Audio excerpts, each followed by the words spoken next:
Saudara Baca Pres Ganjar Pranowo setuju dengan pernyataan Presiden Joko Widodo yang menyebut dalam demokrasi harus mengutamakan politik adu gagasan, bukan banyak drama Korea atau drakor. Bakal Capres dari PD Perjuangan, Ganjar Pranowo sependapat dengan pesan yang disampaikan oleh Joko Widodo saat ulang tahun Golkar. Ganjar setuju dengan pernyataan Joko Widodo yang menginginkan iklim politik lebih banyak didominasi adu gagasan, bukan malah banyak drama, apalagi drama Korea atau drakor. Semua orang bisa berkomentar apapun dan saya lebih suka dengan gagasan. Saya setuju dengan politik gagasan, maka demokrasi mesti kita dudukkan dalam porsinya sehingga cara-cara yang kira-kira tidak pas ya jangan dipakai. Sehingga semua punya situasi yang semua punya sikap yang sama, punya lapangan yang fair, sehingga gagasan-gagasan itu bisa disampaikan. Dan kita harus jujur. Terima kasih.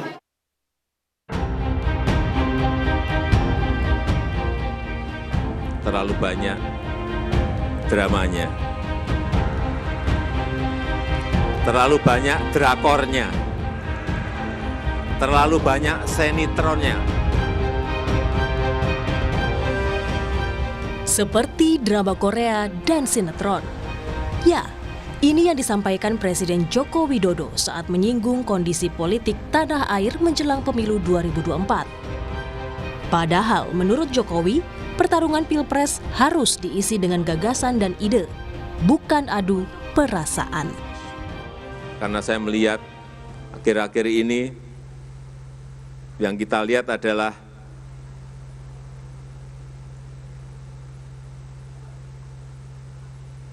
terlalu banyak dramanya,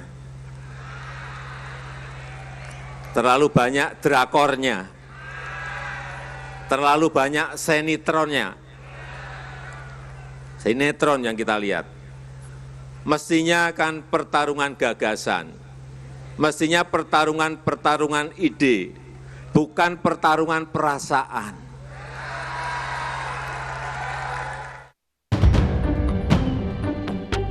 Jokowi menyampaikan hal itu dalam sambutannya di hari ulang tahun ke-59 Partai Golkar di kantor DPP Golkar.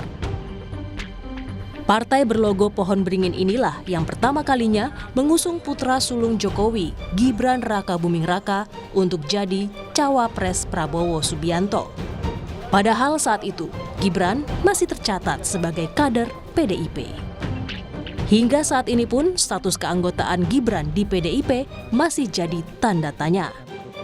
Lantas, siapa yang disinggung Joko Widodo soal politik bak drama Korea ini?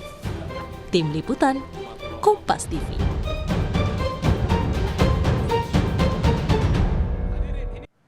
Joko Widodo sebut situasi politik tanah air bak drama Korea atau drakor. Lantas siapa yang disinggung oleh Joko Widodo soal politik yang seperti drama Korea ini? Kita ulas bersama dengan Guru Besar Psikologi Politik Universitas Indonesia, Prof. Hamdi Muluk yang telah bergabung bersama kami di Kompas Malam.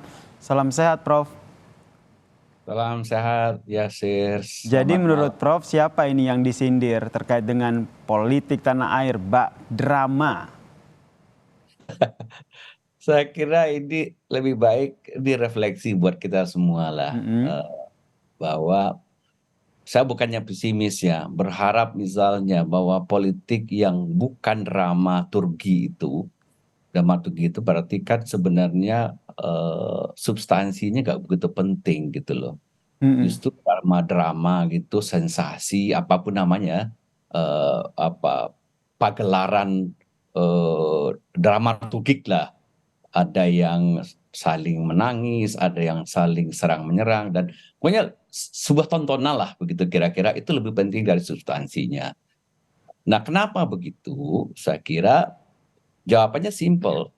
Semakin satu sistem politik itu tidak substantif, ya, belum sampai kepada tingkat apa yang disebut dalam teori politik itu consolidated demokrasi yang terkonsolidasi berbasis gagasan atau ideologi, ya, di mana ini bisa kita lihat dari tolok ukurnya, misalnya partai kita banyak fragmented, tidak terpolarisasi berbasis ideologi atau strip gagasan atau platform politik yang konsisten, yang ajak, yang yang sudah menjadi aturan main yang jelas gitu loh.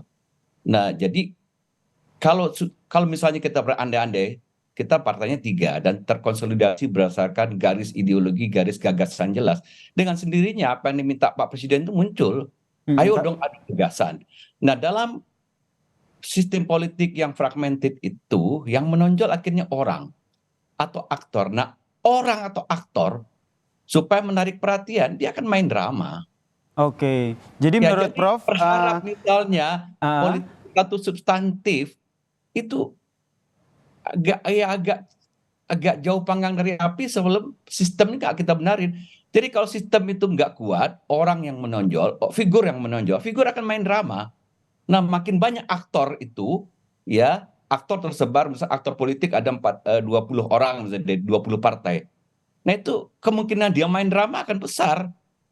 Oke, Begitu. jadi menurut Prof, Apalagi misalnya dengan kita kondisi sebagai perpolitikan saat penonton ini, jadi menurut Prof dengan kondisi Ya, perpolitikan saat ini tidak bisa terhindarkan begitu drama-drama, bahkan betul. Jadi Joko kalau Widodo menyebutnya seperti drama Korea begitu, tidak bisa ya, ini terhindarkan kita ya. UUD juga jadinya, bukan ujung-ujungnya duit ini, UUD ujung-ujungnya drama juga. Ujung-ujungnya drama. Kembali lagi, jadi yang disampaikan oleh Joko Widodo ini sindir siapa menurut Prof? Sindir kita semua lah. Jadi Semua, kalau kita semua pelaku mau politisi ya. tobat dari sistem kita benahi gitu loh, mulai dari konsolidasi dulu partai-partai, dibikin dulu menjadi lebih terkonsolidasi berbasis gagasan.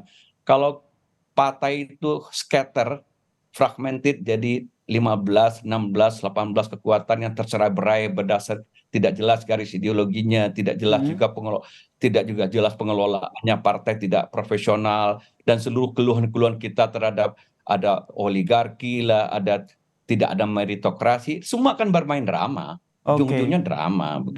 Semua politisi ataupun yang terlibat dalam pemilu ini, tanah air ini pasti akan ambil bagian dalam drama. Tapi menurut Prof sendiri, kalau berbicara soal drama atau disebutnya oleh Joko Widodo drama Korea, tentu ada sutradara nih. Nah, yang mengatur semua drama ini.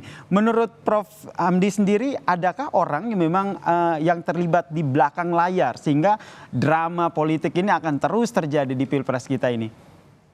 Ya, itu keniscayaan lah ya. Misalnya kalau ada orang mengatakan bahwa sesungguhnya politik itu ada latar depan dan latar belakang, ya di belakang itu ada lobby-lobby yang tidak kelihatan, itu sesuatu yang keniscayaan. Ya.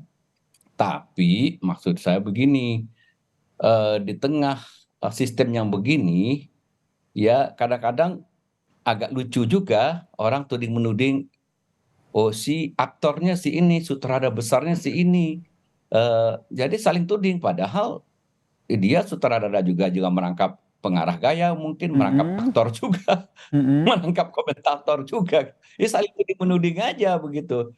Ya, jadi kalau menurut saya sih refleksinya mungkin sampai kapan kita mau begini gitu loh. Jadi kalau sistemnya nggak dibenarin ya dibenahi gitu, di mana aktor itu tetap lebih penting gitu. Nah, aktor kan kalau diberi panggung, kalau Anda topok-topokin, ya nanti makin drama dia makin dramatis dia, atau makin mempertunjukkan perilaku drama itu, ya dalam tanda kutip mungkin bisa ugal-ugalan itu, dan masyarakat kita senang juga. Nah, ini hal yang lain lagi ya. Ini adalah hal lain. Tapi yang disampaikan oleh Presiden Joko Widodo adalah baiknya kita dalam pemilu ini adalah adu gagasan, adu ide begitu.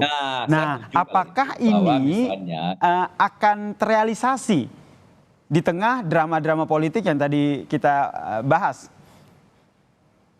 Ya, saya melihat memang dalam konteks sekarang kita akan menuju hajat penting ya untuk kontestasi Pilpres ini.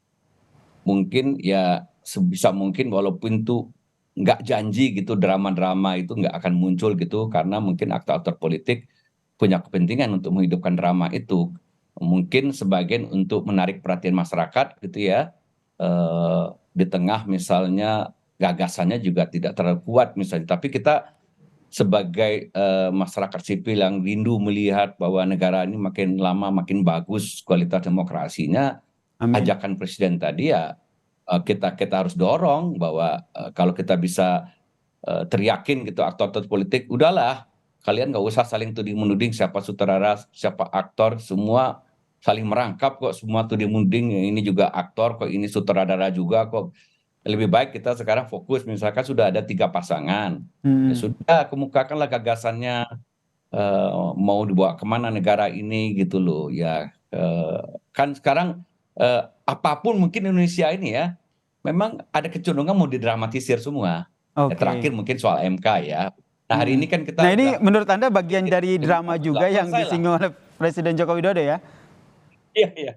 Iya, jadi enggak, ini ada masalah, betul, nggak apa-apa masalah MK ini. Tapi kita selesaikan dengan secara seelegan mungkin. Kita kurangin soal dramanya, substansinya kita angkat. Oke, tapi maksud saya tentu kita harus melangkah lebih jauh. Kalau ini udah selesai, ya dramatisir tentang ini ya selesaikanlah, sudahilah gitu loh. Kita mau kepada yang lebih gagasan-gagasan, lebih substantif, yang lebih penting untuk keperluan bangsa ini. Termasuk Tapi kalau soal status konteks Gibran yang masih belum dengar jelas sekarang. begitu di PDIP. Menurut Anda ini juga bagian dari drama politik jelang Pilpres? Iya, itu juga bagian dan saya bilang tadi, karena sistem kepartaian kita juga tidak kokoh gitu ya, larinya ke drama juga. Coba kalau sistem partai kita jelas, misalnya kalau di luar negeri aturannya tidak boleh loncat partai misalnya, ada mekanisme yang jelas, atau kulturnya juga jelas. Kalau orang itu loncat ideologi, masyarakat akan menghukum. Di kita kan enggak. Jadi di tengah hal-hal yang tidak jelas itu, logikanya aktor memang akan bermain gitu loh. Nah tinggal nanti kita melihat istilahnya lakon apa nih? Protagonis ke, antagonis ke, setengah protagonis ke, Baik. perannya macam-macam gitu. Terakhir Prof, kalau berbicara soal drama, apalagi drama Korea, pasti itu ada endingnya. Menurut Anda drama politik ini nanti endingnya akan seperti apa? Kalau lihat pengalaman kita itu emang suka drama. Jadi saya nggak yakin juga drama ini sampai satu, ending ini bikin lagi drama baru. Gitu aja terus. Biasanya kalau ada event-event besar, dramanya juga besar. Mungkin nanti akan selesai nanti kalau presiden sudah dilantik, dia mulai bekerja. Tapi itu kadang ada dramanya juga itu. Menjelang pengumuman menteri, drama lagi. Begitu memang kita. Baik, jadi memang tidak bisa dipungkiri lah drama-drama politik itu akan terus terjadi sehingga Presiden Joko Widodo mengingatkan ya kepada politisi dan kita semua untuk jangan terbawa drama-drama politik begitu ya. Kita nantikan ya seperti apa dinamika politik yang terjadi ke depannya. Terima kasih Prof. Hamdi Muluk telah bergabung bersama kami di Kompas Malam. Salam sehat Prof.